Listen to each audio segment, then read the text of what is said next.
Oddio, devo andare alla stazione. Sai dov'è la stazione, Tania? Penso sia qui vicino, ma non ne sono sicura. Giuseppe, tu che sei del luogo. Sì, sì, la stazione però bisogna andare in taxi, è un po' lontana da qui.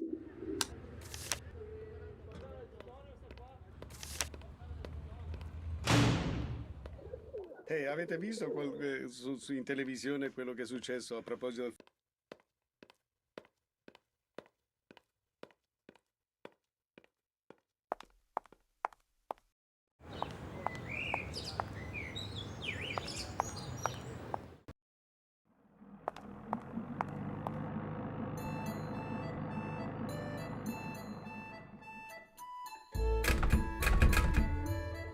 I'll bet this is the safe and secure store that was mentioned on that fax machine.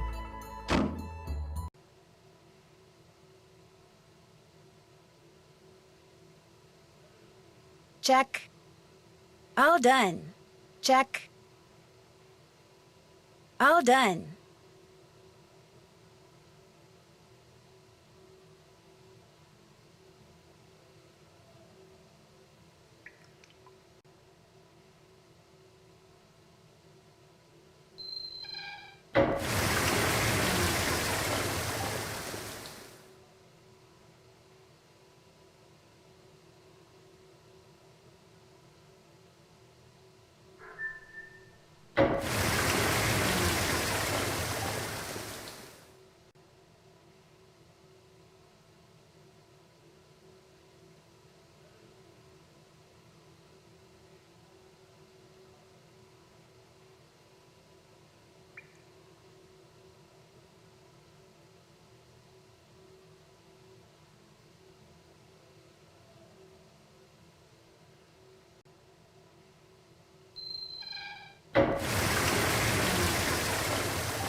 Did that.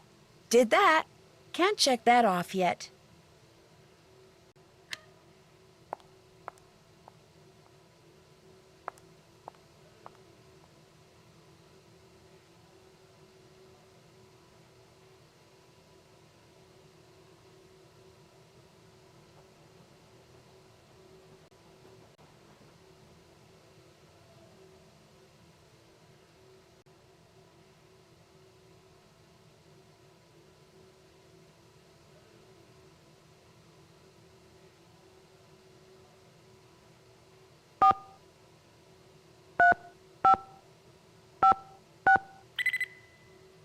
Did that.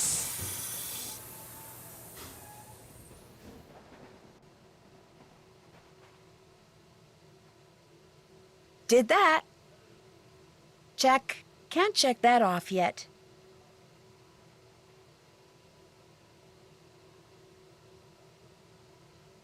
Killian. Where have I seen that name before? The address on this crate is the same address that was on that letter Helena dropped.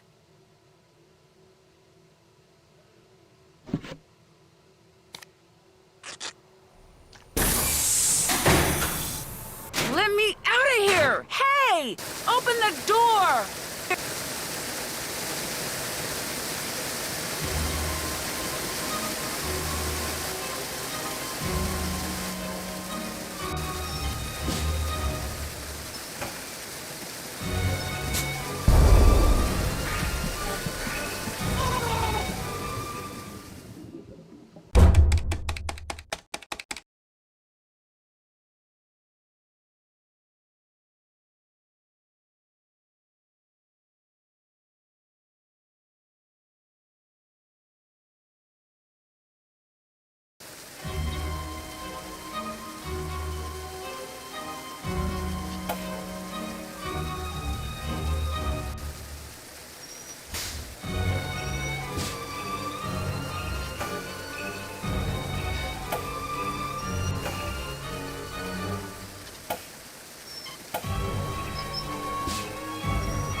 Did that. Still have to do that. Nancy, I was starting to be worried about you. It's Helena Berg. She's Il Dottore. You are sure? Yes, and I think she knows she's been busted. So you have to activate the tracking device I planted on her and find her before she escapes. I will activate her device immediately. But because of Carnevale, there are no officers available to follow her. You will have to do this, Nancy. You want me to track her? After I have activated the tracking device, Your PDA will show a picture of what method of transportation she has taken, whether she's traveling on foot, in a gondola, or by vaporetto. From time to time, it will also announce where she is.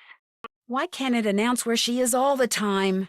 The transmission of a continuous signal would make the device too easy to detect. So please, Nancy, watch your PDA. It will tell you Helena's method of transportation and her last location. Use this information to figure out where she is headed so you can go to that place and intercept her. But you must move quickly or she will get away. I will send someone to help you as soon as possible. Okay. This Prudence Rutherford. I did not like that she forced you on us. But when you are on a case, you are like a dog with a bone. I like that, Nancy Drew. There, Helena's tracking device is activated. She is all yours. Hurry. Santa Maria del Giglio, in vaporetto.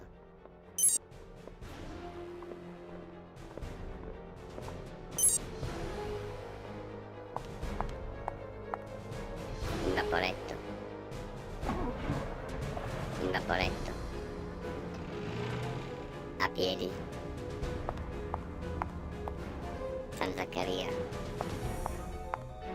A piedi. In gondola.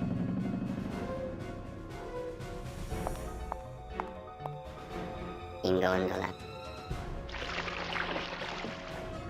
Salute. A piedi. La Fenice. In gondola. In gondola. In Gotcha. gondola. Helena! Don't try to hide from me, Helena. Nancy, what are you doing here? Getting my locket back. What are you? A cop? A government agent? A thief? What? What do you want? I'm just an amateur detective who wants what all decent people want. Justice. I had a feeling you were up to something.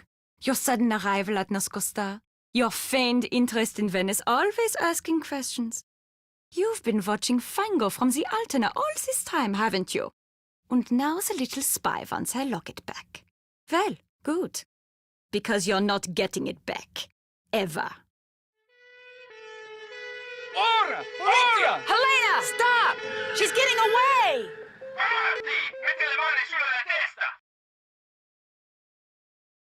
Don't be too pleased with yourself, Nancy Drew. It's not over between us. Not by a long shot. True to her word, Helena didn't go quietly. After she was arrested, she insisted that because of me, a silly American teenager, a terrible mistake had been made. She claimed that not only was she innocent, but the locket around her neck was hers. But after I showed the authorities everything I discovered, it became clear that all the thefts attributed to the Phantom of Venice were actually perpetrated by a gang, her gang. It started with Hildegard Killian, a wealthy pork belly heiress in Chicago, who gave Helena a list of the Venetian art objects for which she would happily pay a small fortune should Helena somehow obtain them for her. Inspired by what she had learned while covering the trial of criminal mastermind Leo Macchiano, Helena subtly pumped her sources in the police department for the names of known or suspected criminals who could serve her purposes, which enabled her to put together her very own theft ring made up of Antonio Fango, codename Il Capitano. Using everything from trained pigeons to chess notations to chocolates, he made sure everyone in the ring knew what they needed to know by the time they needed to know it.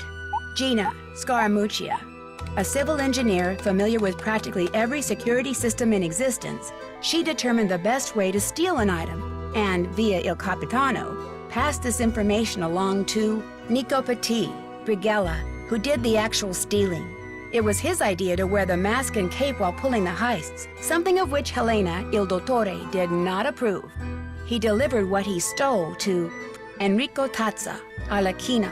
He hid the items in papier-mâché carnival costume heads and stashed them away until they could be shipped to Hildegard Killian. But thanks to Sophia and me, they're all on their way to prison. Prudence Rutherford was so delighted that all the stolen objects were recovered undamaged that she's decided to include me in her memoirs, which I guess I'm supposed to consider a great honor. Margarita is delighted too. Everyone thinks that because I was staying at Ca Nascosta, she was somehow instrumental in solving the case. She's suddenly the darling of Venetian high society, which for her is a dream come true. As for Colin, he called me once out of the blue. He had read about the Phantom's capture and had just one question. Did I get my locket back? When I said I had and was wearing it, there was a long silence, then he just hung up. For a while, I felt bad. Then I remembered all those slides.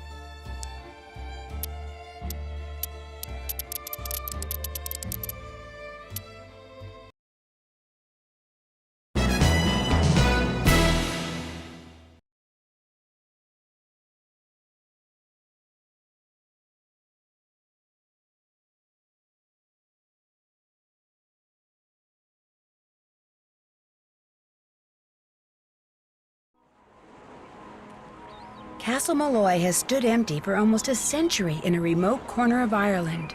The few who have dared to walk among its crumbling walls have told tales of devious fairies, ghostly lights, and a cursed spirit haunting the ruins.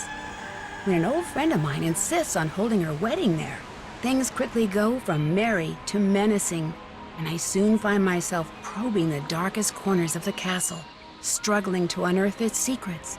Secrets which may have already cost the groom his life. Join me as I make my way through this long-forgotten fortress in The Haunting of Castle Malloy.